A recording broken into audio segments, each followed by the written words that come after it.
Hello, I'm Pauline Alexandra Ann Polido, and I'll be talking about logical database designs. So this topic discusses the detailed steps required to transform the data model into a sound logical database design. It also provides suggestions and tips how to best perform this process.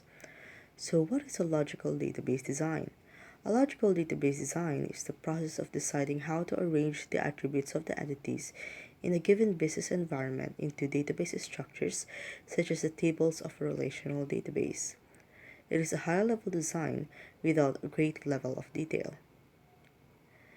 So the main difference between the logical and the physical design is the logical doesn't provide so much details compared to the physical design. It is the physical design that contains so much more of the information about the database design, and it has to be detailed compared to logical design, which is pretty much only the tip of the iceberg. The logical design can be textual or graphical or any or you can use any tool to describe the logical design, while the physical relies heavily on entity relationship diagrams and mostly of graphical nature. So translating from data model to logical database design. We verify first that the data model encompasses all the data needs of the application. And then after verifying, of course, because we need to make sure that we're working with the correct data. And then that's only after and only then can we proceed with logical database design task. So, creating the logical database design of a simple entity. So this is pretty much straightforward, and we have our data model above, while we have our relative data table below. So for each entity documented in the ER data model, we create a single table that contains one column for each specific attribute of the entity. So we have the primary key, salesperson number, and we also have the primary key down below on the salesperson table. So we just copy the entity and to the title of the table, entity name to the title of the table, and the primary keys and its attributes, and make them columns in the table.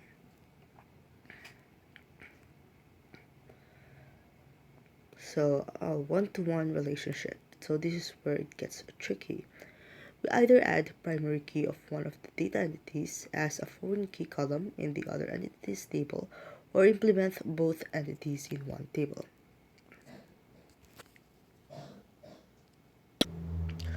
Pardon me, I'm a little sick today, and so I'm having a hard time to talk. But anyway, going back to the topic, we have our ER model above, the salesperson and the office entities, and they each have their primary key. So the salesperson have a salesperson number, primary key, and the office has a primary key of the office number. So it has a one-to-one relationship. So we can do two things. Rather three things. In creating the logical database design. The first one is we can convert everything into a single relational table. So we just combine all the attributes and combine everything in one single relational table. And well, this is not the preferred way. The preferred ways are letters B and C. So letter B is we convert it to two relational tables with the foreign key in the salesperson table. And letter C is the vice versa, where it is the office table that has the foreign key. So if you can see, we can do either of the three, and when dealing with one-to-one relationship logical database designs. So we have one-to-many. We add a foreign key column in the table implementing the entity for the many side of the relationship. So we have a one-to-many ER data model above, and um, it has a one-to-many relationship. The salesperson entity has a one-to-many relationship with the customer entity. So from that, we create um, two relational tables below, and we add the foreign key. So if we notice below in the customer table, we have a salesperson number on the bottom right corner. We have the salesperson number. So this is the primary key of the salesperson table, and it acts as a foreign key in the customer table. So this is um, the logical database design for a one-to-many relationship.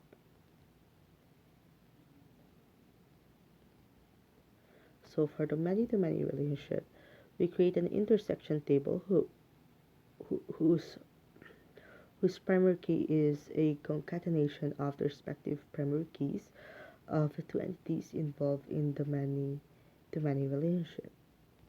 So we have ER model where we have a many-many relationship. So the salesperson entity sells a products entity, and it is sold by quantity. So as you see in the relational table below, we have three tables, and each representing the entities. So we have the salesperson as usual, and then the product table, and then we have the sale table. So if you notice, we have in the sale table, we have a salesperson number, which is the primary key of the salesperson, and the product number, which is the primary key of the product table. So this acts as the concatenation of the primary keys, and that serves as the many to many relationship of the entities, and and then we have the quantity attribute on the right. So entities with subtypes. For complex entities that contain several subtypes, design a table structure using various options, such as create a unique table that implements together the entity supertype and all the subtypes. We create a separate tables for the entity supertype and each entity subtype, and we create a separate tables for each entity subtype but not the supertype. So these are your options when um, we're dealing with entities with subtypes. The ones I was talking about a while ago are entities without subtypes.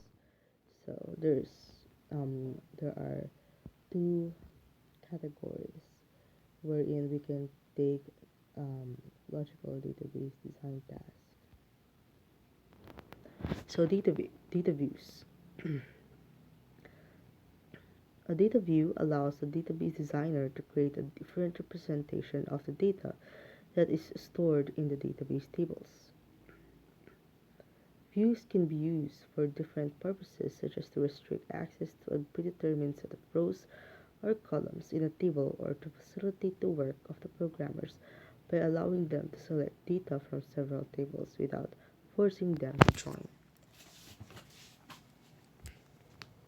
Denormalization. So besides the simplicity and maintainability, good database design is often measured by its ability to provide good performance. So the, the purpose of um, carefully designing and analyzing database designs, because this is one of the main factors that affects the performance of a system. So a good database design will result into uh, a good performance, while a bad database design will provide bad performance.